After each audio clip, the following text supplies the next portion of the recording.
अभी मैं एक प्रॉब्लम को डिस्कस करूंगा। इस प्रॉब्लम को जेईई मेन 2024 में पूछा गया है। देखिए क्वेश्चन आपका क्या है। A body is moving unidirectionally under the influence of a constant power source. Its displacement in time T is proportional to. तो इस पर्टिकुलर प्रॉब्लम में ये आपका दिया हुआ है कि आपका बॉडी आपका मूव कर रहा है यूनिडायरेक्शनली। यूनिडायरेक्शनली का मतलब ये हुआ कि बॉडी का मोशन ऑल द टाइम आपका एक गिवन डायरेक्शन में आपका हो रहा है। तो हम ये मान लेते हैं कि बॉडी ऑल द टाइम आपका positive direction of X axis के अलोंग आपका मूव कर रहा है। लेकिन इस पर्टिकुलर प्रॉब्लम में ये आपका मेंशन नहीं है कि body at time T equal to 0 पर आपका कहाँ है और at time T equal to 0 पर बॉडी का वेलोसिटी आपका कितना है। तो हम यहां पर मान लेते हैं कि at time T equal to 0 पर बॉडी एक्स एक्सिस के जिस पॉइंट पर है उसको हम लोग ओरिजिन मान लेते हैं। तो इस पॉइंट के लिए एक्स का वैल्यू क्या हो जाएगा, आपका 0 हो जाएगा। और at time T equal to 0 पर बॉडी के वेलोसिटी को मैं यहां पर 0 मान लेता हूं। अब देखिए हम लोगों को यहां पर कैलकुलेट करना है it's displacement in time T is proportional to. तो यहां पर देखिए क्या है कि चूंकि बॉडी ऑल द टाइम आपका positive direction of X axis के अलोंग आपका मूव कर रहा है, तो मैं यहां पर यह मानता हूं कि एट टाइम टी पर बॉडी एक्स एक्सिस के जिस पॉइंट पर है उसका एक्स कोऑर्डिनेट आपका क्या है, एक्स इक्वल टू एक्स है। यानी कहने का मतलब यहां पर between T equal to 0 and T equal to T के बीच में बॉडी का डिस्प्लेसमेंट आपका क्या है, आपका एक्स है। और एट टाइम टी पर मैं बॉडी के वेलोसिटी को v मान लेता हूं। अब देखिए यहां पर क्या है कि इस पर्टिकुलर प्रॉब्लम में आपका ये मेंशन नहीं है कि बॉडी का मोशन आपका हो कहां रहा है। तो मैं ये मानता हूं कि यहां पर बॉडी का मोशन जिस सरफेस पर हो रहा है वो सरफेस आपका कंप्लीटली आपका स्मूथ है, यानी सरफेस के कारण आपका कोई भी फ्रिक्शनल फोर्स तब आपका नहीं आपका लगेगा। तो इस बॉडी के ऊपर देखिए और कौन सा फोर्स आपका लगेगा, normal force N vertically upward direction में, M G vertically downward direction में। चूंकि एन और एम जी आपका वर्टिकल लाइन पर है और बॉडी का डिस्प्लेसमेंट आपका क्या है, हॉरिजॉन्टल है, तो यहां पर ना तो नॉर्मल फोर्स के द्वारा आपका कोई वर्क होगा और ना ही यहां पर ग्रेविटी के द्वारा इस बॉडी के ऊपर आपका कोई भी वर्क आपका होगा। क्योंकि इस पर्टिकुलर प्रॉब्लम में जो भी वर्क होगा वो आपका सोर्स के द्वारा आपका वर्क होगा। तो यहां पर देखिए क्या है कि सोर्स के द्वारा इस बॉडी को जो पावर आपका सप्लाई हो रहा है वो पावर आपका कांस्टेंट है।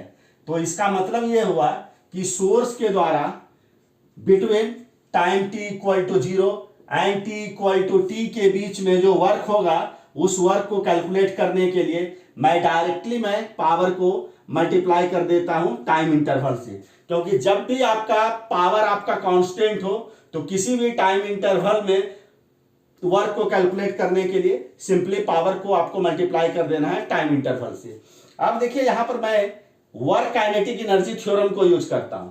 तो वर्क काइनेटिक एनर्जी थ्योरम आपका क्या कहता है, work done by all the forces. All the force का मतलब क्या हो गया, नॉर्मल फोर्स के द्वारा वर्क, ग्रेविटी के द्वारा वर्क और आपका सोर्स के द्वारा ये वर्क आपका किसके बराबर हो जाएगा, चेंज इन काइनेटिक एनर्जी। तो चेंज इन काइनेटिक एनर्जी का मतलब क्या हो गया, final kinetic energy half M V square minus initial kinetic energy half M 0 का स्क्वायर।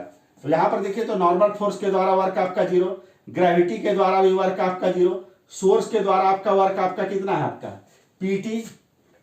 उसके बाद देखिए ये आपका क्या हो गया, हाफ एम वी स्क्वायर, यानी यहां पर पीटी इक्वल टू आपका हो गया आपका हाफ एम वी स्क्वायर। तो इसको लिखा जा सकता है 2 पीटी इक्वल टू आपका एम वी स्क्वायर।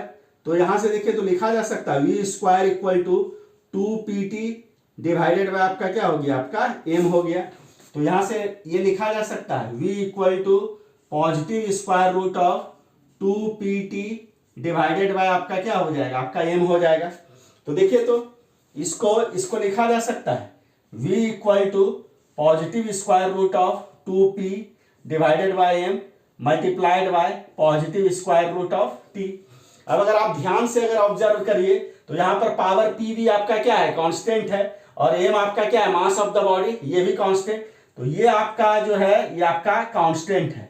तो इस कांस्टेंट, और ये कैसा कांस्टेंट है, आपका पॉजिटिव कांस्टेंट है, तो इसके लिए मैं यहां पर k को लिख देता हूं।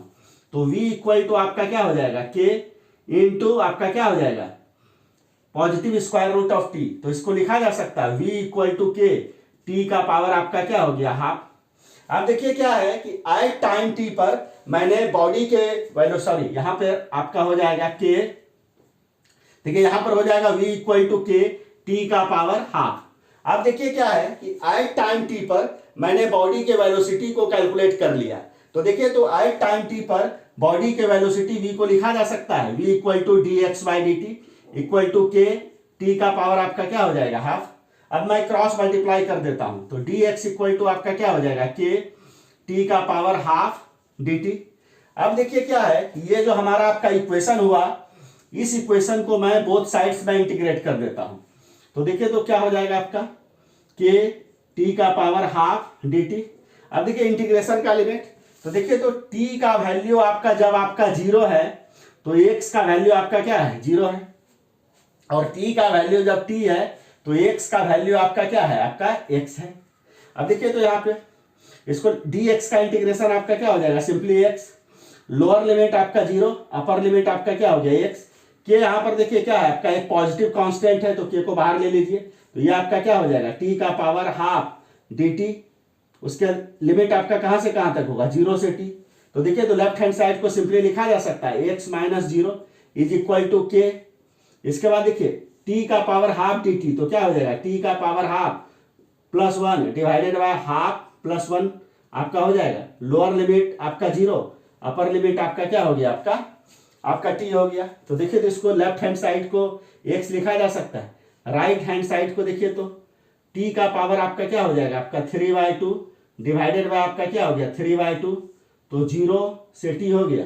इसको लिखा जा सकता है x equal to k 2/3, t का पावर 3/2, 0 से आपका क्या हो गया, आपका t हो गया। 2/3 कांस्टेंट है, इसको आप बाहर निकाल लीजिए तो 2/3 k हो जाएगा, तो t का पावर 3/2, तो 0 to t। अब देखिए अब इसको मैं सॉल्व कर लेता हूं, 2k/3, तो सबसे पहले t के जगह पर अपर लिमिट को रखिए, तो क्या हो जाएगा, t का पावर 3/2 माइनस, अब देखिए क्या करना है, t के जगह पर लोअर लिमिट 0 को रख दीजिए, तो 0 का पावर क्या हो जाएगा, आपका 3/2। तो इसको अगर आप सॉल्व करिएगा तो क्या हो जाएगा, 2k/3, t का पावर आपका क्या हो गया, 3/2। तो दिस इज द x, यानी x इक्वल टू आपका देखिए तो क्या आ गया, x इक्वल टू आ गया आपका 2k/3, t का पावर 3/2। तो यहां पर देखिए तो k आपका एक पॉजिटिव कांस्टेंट है, तो 2k/3 भी आपका क्या हो गया, एक कांस्टेंट हो गया। तो x को डायरेक्टली लिखा जा सकता है, t का power, x is directly proportional to t का पावर आपका 3/2।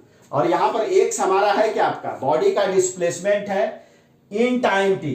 तो बॉडी का displacement in time t directly आपका प्रोपोर्शनल हो गया t का पावर 3/2। तो यहां पर करेक्ट ऑप्शन आपका क्या होगा, आपका बी होगा। तो इस प्रकार से इस क्वेश्चन को मैंने सॉल्व कर दिया। अगर इस क्वेश्चन के सॉल्यूशन को समझने में आपको कहीं भी किसी भी ढंग का अगर डाउट आए तो आप कमेंट आप जरूर करिएगा।